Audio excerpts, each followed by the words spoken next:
Hello. So in this video, I'm going to talk about arguably the most important thing for you to learn in order to keep your divorce from harming your children. Stay tuned.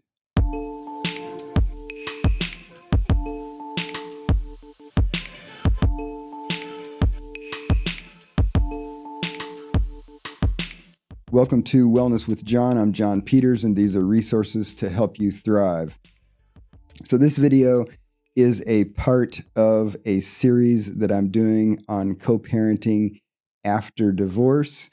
And if you want to go back and start at the very beginning of this series, I'll put a link up here at the top.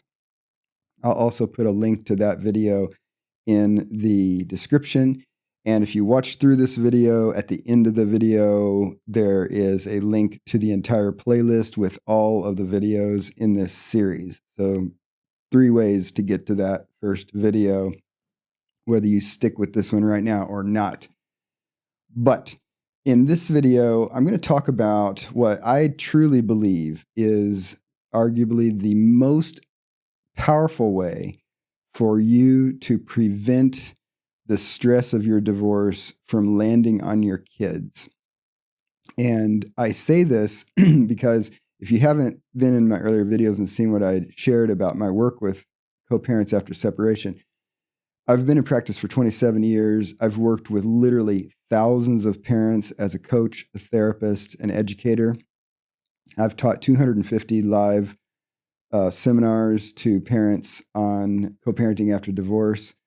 And I've talked to so many people going through divorce and after the divorce about parenting and co-parenting and coping with divorce. And I believe that what I'm going to teach you in this video is hands down the most powerful thing that you can learn to do. Because here's the thing, in a divorce situation, there are so many things that are not under our control. And we would prefer to be in control of some of those things, but we just can't be. But what I'm going to teach you in this video is something that you are in control of, which is your speech and your behaviors. And if you pay attention to your speech and behavior, according to what I'm going to teach you in this video, it's going to be miraculous in terms of preventing the harm on your children. And I know this because of cases that I've worked with through time, but I also know this from talking with adult children of divorce. So adults whose parents separated when they were young. And I truly believe that this is one of the factors that differentiates a so-called good divorce from a bad divorce. And if I'll come back to that topic later in another video in terms of good versus bad divorce. But one of the ways that we don't want divorce to happen is where there's unending hostility and diminished ability to parent, and where the effect on the children is not only miserable at the time, but it puts them at risk of bad outcomes. It gets in the way of their development.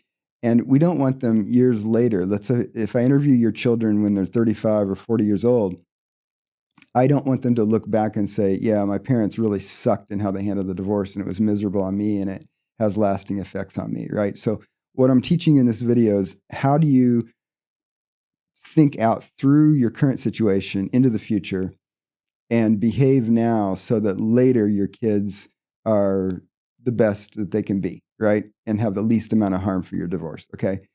And what I call this is clean language. And I'm not talking about avoiding vulgarity. I don't give a shit how you talk. You can use whatever words you want. But what I'm talking about is using clean language and behavior with your kids and where your kids can overhear or observe, and use language that is clean of your divorce. And what I mean by that is that when we're the parent, you're going through your divorce, you're very miserable. A lot of your misery has to do with the divorce. And as I've talked about in my videos, there's this propensity for your brain to get stuck in this mode of my ex is evil, stupid, and crazy, okay? So you can't see the positive even if it's there. and you're hyper fixated on the negative stuff, all the stuff that your ex is doing that's stupid and bad, and your brain is really fixated. And I know when I introduce this topic live with people I'm working with, sometimes people push back and say, "Wait, John, stop. It's not my brain. We don't need to talk about my brain. My ex really is evil, stupid, and crazy." And then they go off on a litany of, here's all the evidence that my ex really is evil, stupid, and crazy. Okay. I don't care about that. I don't care about your objective reality. Okay. There are practical things you need to deal with. And in some of my videos, I'm going to talk about some of the practical strategies for dealing with specific issues of divorce and co-parenting after divorce. But what I'm talking about here is the fact that whatever your ex is or isn't doing, has or hasn't done, your brain is just fixated on that, right? So one piece of evidence of this is you can actually do this if you want to pause the video and see if I'm right? What you can do is get out a notebook, get your phone, open it up to the stopwatch so you can time yourself, right?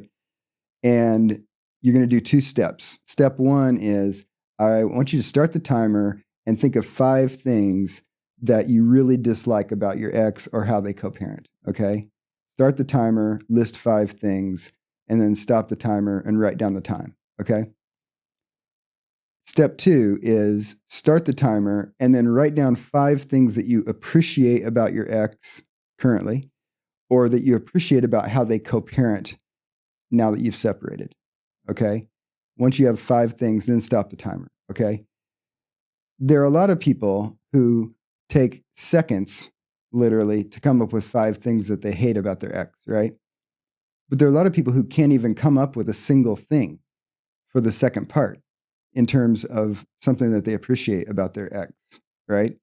And again, you can pause the video now and go do that and come back and see if I'm right. The time that it takes you to come up with 5 things you appreciate about your ex and how they co-parent is going to be either infinitely long because you can't come up with 5, or it's going to take you a lot longer, right? Now, why should it take you longer to come up with 5 of this type of thing and 5 of that type of thing if they actually exist, right? It takes you longer because your brain doesn't want to see the positive. Your brain is only focused on the negative, right? I did this with a guy one day, and he said, "Well, I don't think my ex has ever murdered anybody." That was like one of his positive things, which is a backhanded negative thing, of course, right? So the point is that assumption number 1, which I think is borne out in my thousands of cases that I've worked with, is that through the separation, after the separation, especially earlier on when you're separating and soon after you've separated, your brain is in this mode of my ex is evil, stupid, and crazy, okay? And your brain is primed to focus on the evidence. Your ex, rolls their eyes when you're talking to them. There's evidence that they're crazy, right? And so your brain is just primed to constantly be reinforcing this idea that my ex is evil, stupid, and crazy, okay? So that's assumption number 1. Assumption number 2 is that no matter what the stimulus is that comes in, and it could be your kid saying something to you, it could be a bird flying by, whatever. So anything you perceive is also easily linked to that interpretation of my ex is evil, stupid, and crazy, right? Now, again, you don't have to pause the video and do this experiment, but here's what I believe. If I just threw out random words and said, what I want you to do is see if you can tie this to your ex. And let's say I say shoe. A person might say, yeah, my ex kept saying they were going to start exercising and they never did it, and they're a lazy slob, okay? I could say barbecue. Yeah, my ex ruined that last time I had my friends over for a barbecue, right? I could say airplane. Yeah, we were going to take a trip together, but my ex got so fouled up that we had to actually cancel our trip and we lost all sorts of money. So any word, any term, any stimulus I throw out, for a lot of you, it only takes your brain milliseconds to come up with some version of, I'm going to tie that thing to my ex is evil, stupid, and crazy, right? So that's assumption number 2. So assumption number 1 is your brain is in this mode where my ex is evil, stupid, and crazy. Assumption number 2 is any stimulus that comes in, your brain wants to turn that into more evidence or another memory re-experiencing of how evil, stupid, and crazy they are, okay? Assumption number 3 is there are lots of interactions that you're going to have directly with your children or that you're going to have where your children can observe it. So by that, I mean, if let's say I'm on my phone talking to my brother and my kid is in the next room working on their homework, okay, they may overhear part of that conversation. So that's what I'm talking about, indirect observation. Or my kid might be talking to me directly about something, okay?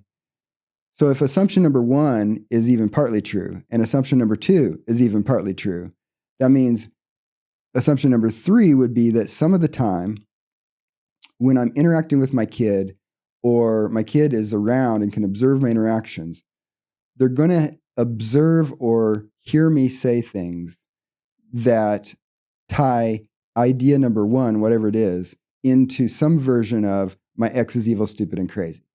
Okay? That's assumption number 3.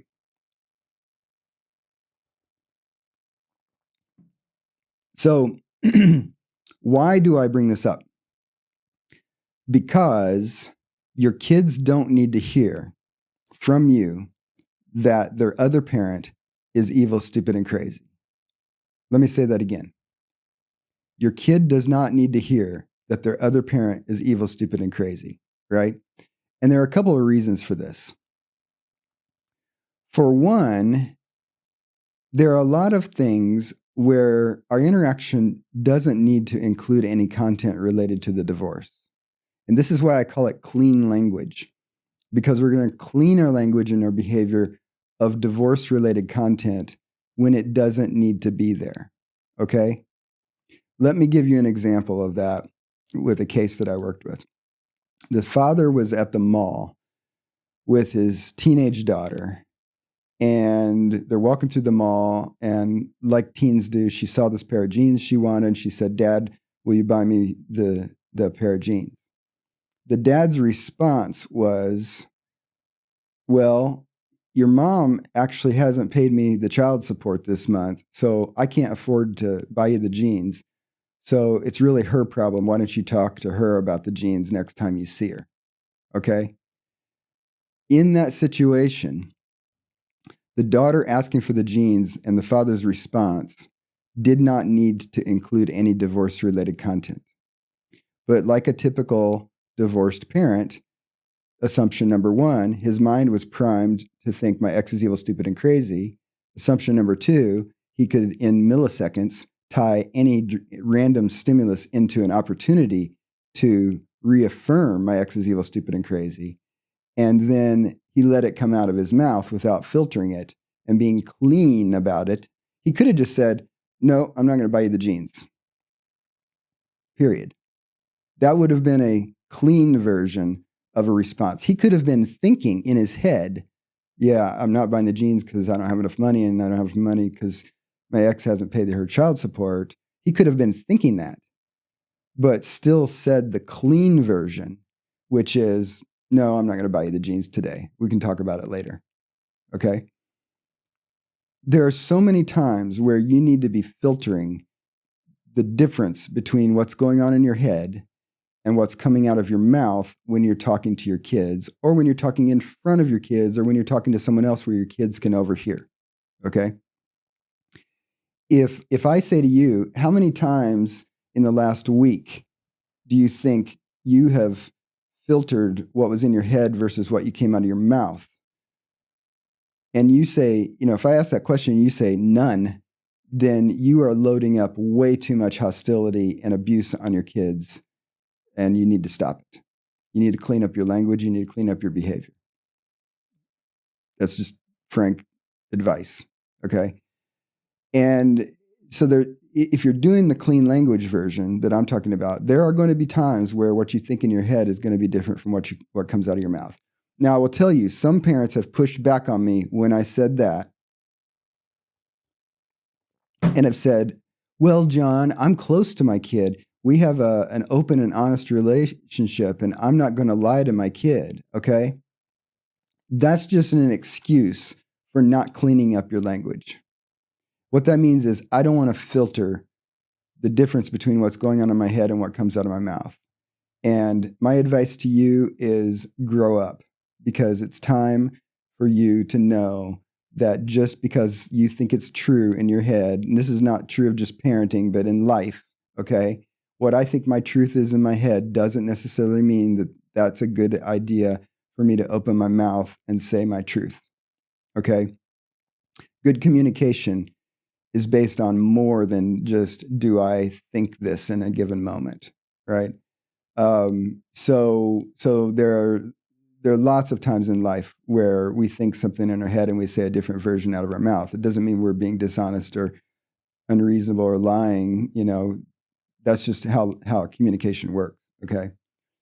So you've got to realize that there are so many opportunities, especially if you're newly separated or you're going through separation, where you need to be filtering the difference between what's going on in your head and what comes out of your mouth.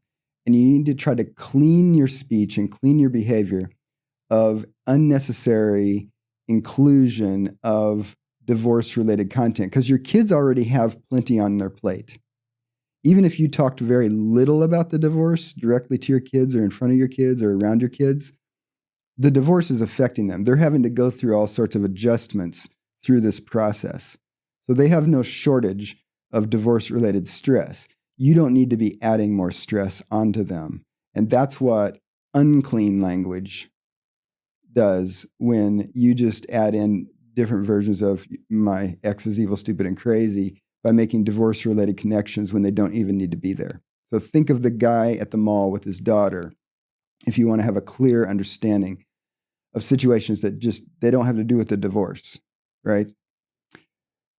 So reason number one is that you are adding more divorce-related stress on your kid that doesn't need to be there when you make divorce-related connections in moments where there doesn't need to be a divorce-related connection, okay?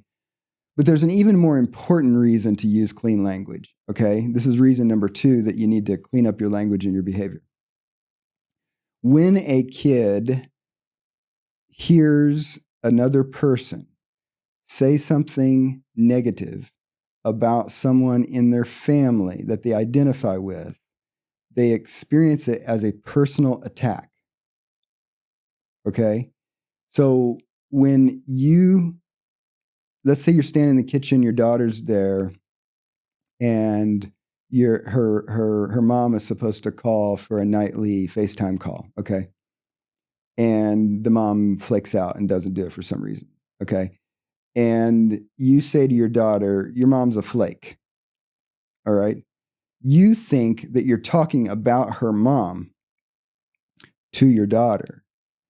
But here's what your daughter hears when you say that. Your daughter hears, you are a flake. You cannot snipe around your kid and only hit the other parent. You can't do it. When you say something to your kid about the other parent, you are saying something about them, and they take it personally. They feel attacked. They sometimes feel like they have to flee that situation or defend the other parent. It complicates their relationship with you, okay? You are ruining your relationship with your kid when you say negative things to your kid about their other parent, okay?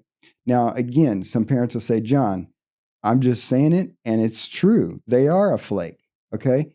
That doesn't get you off the hook, because when a kid hears your mom is a flake, your dad's a flake, your dad's no good, whatever it is, they take that in and they hear that about themselves, okay? And that's true of young kids, and it's true of older kids. I think it lands on kids who are younger even harder, but even teens are going to feel triggered by this, right? I'll give you an example from my life, not about divorce, but about this concept. I remember one time I was in the neighborhood riding my bike around. There's random neighborhood kids, and there was one kid who was just obnoxious and a bully and everything. And he was trying to get a rise out of me for some random reason. And he was just saying, hey, Peters, which is what people called me back then, you're blah, blah, blah, blah, blah. And he's trying to annoy me, which didn't actually bother me at all, because I thought this person was stupid. I didn't really take anything he said very seriously, and his insults just seemed silly to me, and I was more amused than bothered by it, right? But then the kid, like kids will do, said something negative about my brother. Okay. I loved my brother. My brother's 10 years older. We had a great relationship. He was kind of more my parents than my parents because my parents had issues. The second he said something negative about my brother, I punched him in the face. Okay. Why did that get a rise out of me? Because he's already insulting me, right? And I don't care what he says, right? But he insulted my brother, which got to someone I identify with, right? So we feel personally attacked. We want to defend when someone says something negative about our family member, even if it's true, right? Let's say that your actual brother is someone who cheats whenever they play board games, right? And like Monopoly or chess or whatever, right?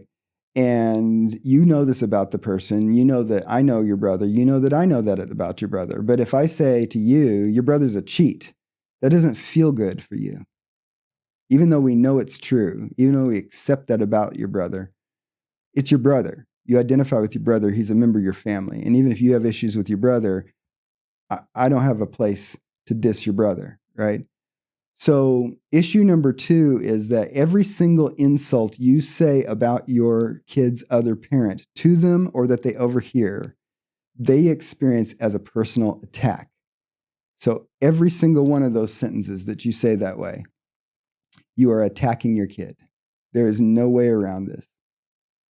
And I know a lot of you want to justify it and say, well, it's true or it's unavoidable. I've got to say something about such and such. That's almost completely not true. Because when I drill down and I examine actual situations with people and say, could you have cleaned that up? Literally 100% of the time, people could have said a cleaner version of whatever it happens to be, right? Now, if you're confused about that and you've got a situation where you're absolutely unclear about how to clean up, how to talk to your kid about some issue that you think might be marginally unclean, talk to your therapist or hire someone like me who's a co-parent coach who can advise you on how to be cleaner with your language and behavior, because there are ways to clean it up. I do admit there are some situations that are complicated to deal with when other parents are objectively behaving badly, and somehow you feel like you have to somehow acknowledge some of that with your kids some of the time. That does exist, but you still need to be following this principle of trying to be clean with your language as much as you possibly can, and to trying to use a wise filter on your mouth so that you're not unduly burdening your kid with feeling personally attacked, or that you're making more connections to divorce stress than they want to experience, right? So that's why it's important to use clean language. And it's admittedly not easy, okay? What I'm asking you to do may seem like a good idea, and I hope that it does.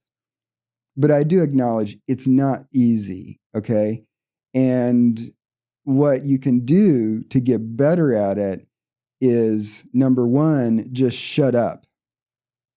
If your kid comes and asks you something, and the only thing you can think in your head, which is the only option you think of saying out of your mouth, is some unclean version, it's better to stay silent and not respond, and then calm down and think about what's going on, and later come up with a cleaner version and then respond to your kid, whether that's seconds later, minutes later, the next day. It's better to just shut your mouth and not respond until you can come up with a cleaner response than to be quick in your response and open and honest with your kid and do the things that I'm wanting you to avoid, which is don't burden them with too much stress and don't make them feel personally attacked. Okay?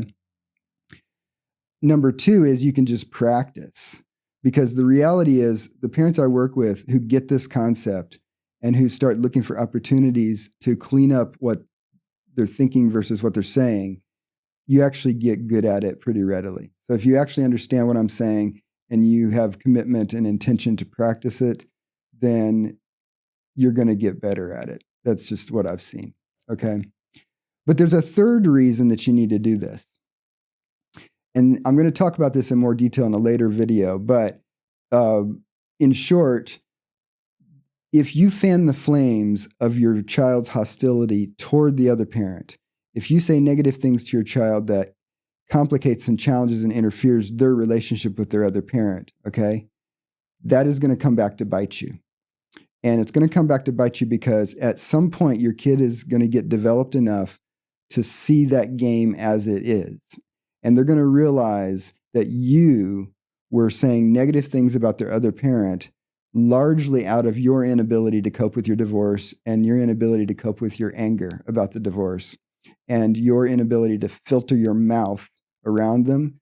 And when they have that realization, they're going to feel betrayed by you. And you may think right now that you're aligning them with you by saying negative crap about your ex. That's going to come back to bite you because sooner or later, they're going to feel betrayed by you.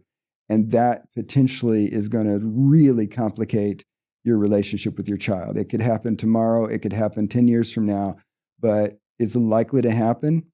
And it's not a pretty thing to have to deal with in your relationship with your kid. In fact, it can be devastating for some kids and really impactful for their development and their well-being, okay?